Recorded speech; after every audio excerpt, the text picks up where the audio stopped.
عليكم السلام أحبتي، أهلا وسهلا بكم في برنامجكم لحظات قرآنية، وهذه الحلقة رقم 823. وفي الحلقة السابقة بدأنا محورا اللي هو المحور الأخير في موضوع الصيام عن الملامح الأساس في التشريع الشيطاني في الفقه السني في موضوع الصيام، وكان يعني الحلقة السابقة عن الثرثرة. هذه الحلقة عن التغليظ عكس التيسير في التشريع السني في الصيام. يعني إذا كان تشريع الصيام في رمضان القاعدة التشريعية فيه التيسير وربنا يريد أن ييسر علينا، فالفقه الشافعي والفقه قصدي الفقه السني أو الدين السني عكس كده تماما. هو عمال بيغلظ عشان خاطر يقرف الناس. واحنا قلنا ان الدين السني ينحو دائما او يميل دائما الى التغليظ والتشدد والتزمت. حاجه الناس بتحبها يقول لك ناس عاجبه الموضوع ده يبقى حرام على طول كده. فده بدا مع الناس ديت من اول مالك لغايه بقى كتب الفقه اللي بتدرس في الازهر. يعني يقول الراوي باب في مالك بقى باب كفارة من أفطر في رمضان. احنا قلنا طبعا يعني ربنا سبحانه وتعالى أباح لمن يطيق الصيام، يعني يكون الصوم شديدا عليه، أباح له أن يفطر وأن يعني يقدم فدية طعام مسكين.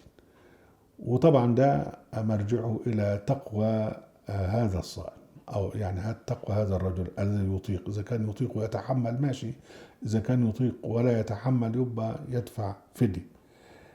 الكلام ده طبعا مش بيعجب الأخ مالك، فحدثني يحيى عن مالك. يحيى بقى اللي هو بينقل الكلام ده عن مالك، يعني عن ابن شهاب عن حميد عن كذا عن ابي هريره ان رجل افطر في رمضان فمر رسول الله صلى الله عليه وسلم ان يكفر بعتق رقبه او صيام شهرين متتابعين او طعام 60 مسكينا، فقال لا اجد، فاتي رسول الله بعرق تمر فقال خذ هذا فتصدق به، فقال رسول الله ما احد احوج مني، فضحك رسول الله صلى الله عليه وسلم حتى بدت انيابه وقال كله. لكن احنا يهمنا بقى يعني ده عباره عن فيلم، يعني ده فيلم هابط يعني زي الافلام الهنديه كده. اللي يهمنا من هنا بقى ان هو ان النبي امر الذي يفطر في رمضان ان يكفر بعتق رقبه او صيام شهرين متتابعين او طعام 60 مسكين. يعني حاجه طبعا الموضوع ده احنا تحدثنا في اول حلقه من حلقات الصيام عن الصيام في الكفارات وفي الفدية الى اخره. هنا بقى راح جاي واخد الحاجات دي وحاططها على الذي يفطر، ومش قالك يفطر في ايه. ده طبعا يعني زي ما جاء في المجادلة الآية سورة المجادلة الآية 3 4 على الذي يظاهر من زوجته. مالك يجيب تشريع تاني. جاء عربي الرسول صلى الله عليه وسلم يضرب نحره وينتف شعره ويقول هلك الأبعد، يعني أنا هلكت يعني. هو ده كلامه يعني. فقال الرسول صلى الله عليه وسلم وما ذاك؟ إيه يا ابني في إيه؟ قال أصبت أهلي وأنا صائم في رمضان. يعني نام مع الست بتاعته وهو صايم في رمضان، يعني حبكت يعني. فقال الرسول صلى الله عليه وسلم هل تستطيع أن تعتق رقبة؟ قال لا. هل تستطيع أن تهدي بدنة، يعني تقدم هدي بقرة مثلا؟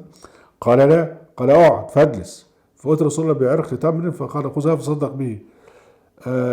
ثم فقال ما أحد أحوج مني، ده أنا اللي عايز الحاجات دي.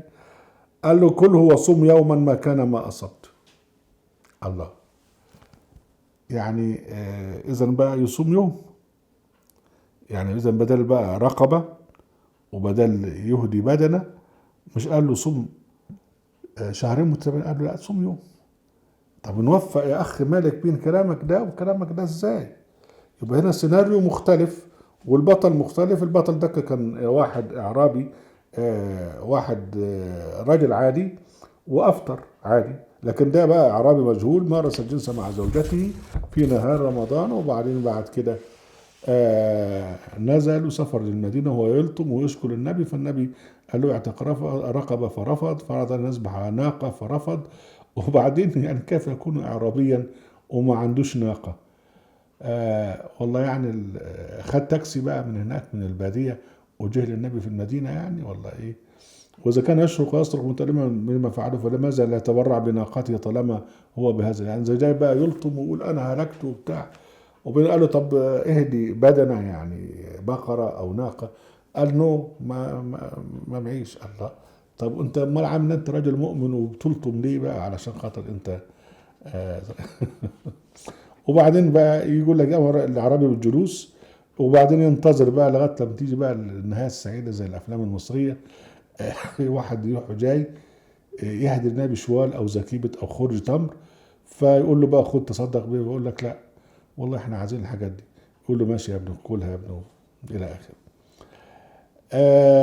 يعني اذا كانت بقى القصه يعني تنتهي بهذا وقلنا نقول له خلاص يعني صوم يوم، يبقى دي لازمتها الشبوره دي كلها يعني.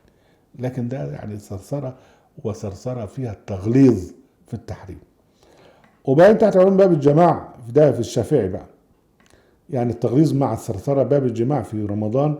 الشافعي قال لك جاب الروايتين اللي فاتوا دول وقال لك فبهذا كله نأخذ، يعني حتى مع التناقض قال لك آسف، قال لك فبهذا كله نأخذ يعتق فلم يقدر صام شهرا متبعا فلم يقدر أطعم 60 مسكينا. وبعدين بقى يدخل الشافعي في ثرثرة مذهلة ومملة إلى أن أقول وأحب أن يكفر متى قدر وأن يصوم مع الكفار. بعد ما قعد دوشنا قال لك يقول لك واحب أن يعمل كذا. يا أخي أنت تحب ما تحبش ده، وأنت مال أهلك إحنا تفرض حبك وما تحبوش وتكرهه وما تكرهوش علينا ليه؟ وبعدين بعد كده إن كفر ثم عاد بعد الكفارة كفارة ولم يكفر حتى يعود فكفارة واحدة ورمضان كله واحد. أنا صحيح مش عارف أفهم الكلام ده يعني إيه اللي إن كفر ثم عاد بعد الكفارة كفر ولم يكفر حتى يعود فكفارة واحدة ورمضان كله واحد. طبعا إحنا عايزين نقعد عايزين ساعتين كده نقعد نفكر في الكلام ده ونشرحه يعني. ده إذا كان يستحق، طبعا هو لا يستحق. فقيل لقائل هذا القول ليس في هذا خبر، والخبر عن رسول صلى الله عليه وسلم انه امر رجل بكفاره، وفي ذلك ما دل عليه عنده الله اعلم انه لو جمع يوما اخر بكفاره لان كل يوم مفروض عليه فلا شيء شاهد ذهبت. ويقعد بقى يعك في الكلام والى ان يقول بقى يقول لك وان اتى. انا مضطر اقول الكلام ده ما تزعلوش مني. ولو أن أتى امرأته في دبرها فغيبه أو بهيمة أو تلوط أفسد وكفر مع الإثم بالله. وفي المحرم الذي أتى مع أفساد الصوم وقال بعض الناس أن كذا. استغفر الله العظيم. احنا يعني هل هنقعد نتكلم في الكلام ده بقى؟ كفاية كده. البخاري تحت عنوان باب إذا جامع في رمضان يقول لك حديث نفطر في رمضان فلا عذر ولا ولن يكفيه حتى لو صام الدهر. وبعدين حتى لو صام الدهر وإن صام. ثم يسرع البخاري بيتهم بآراء أخرى تخالف هذا فيقول ويذكر عن أبي هريرة من أفطر في رمضان غير عذر ولا مرض لم يقضيه صيام الدهر وإن صامه. وبعدين وقال سعيد كذا وكذا وكذا. قال لك لا جاب بقى وبه قال ابن مسعود وقال ابن مسعود وقال سعيد بن المسيب والشعبي وابن جبير وابن بن قتادة وحماد. قال لك يقضي يوما مكانه. يا بعد لما قال لك لو صام الدهر كله لم يكفي، بعد كده جاب لك ناس قال لك يعني ايه لا ابدا نصوم يوم وخلاص. ويكرر البخاري الافلام دي كلها، فمنها يكرر حديث مالك ومنها حدثنا فلان كذا كذا كذا كذا كذا كذا كذا كذا كذا. ده اسناد فيه 3 سطور.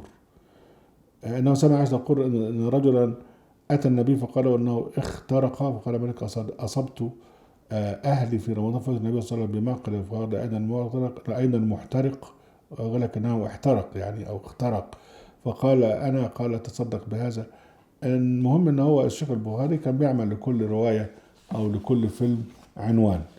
ده التغليظ اللي هو بيجعل الذي يفطر في رمضان ان هو يعتق رقبة او يصوم شهرين متتابعين او يطعم 60 مسكينا.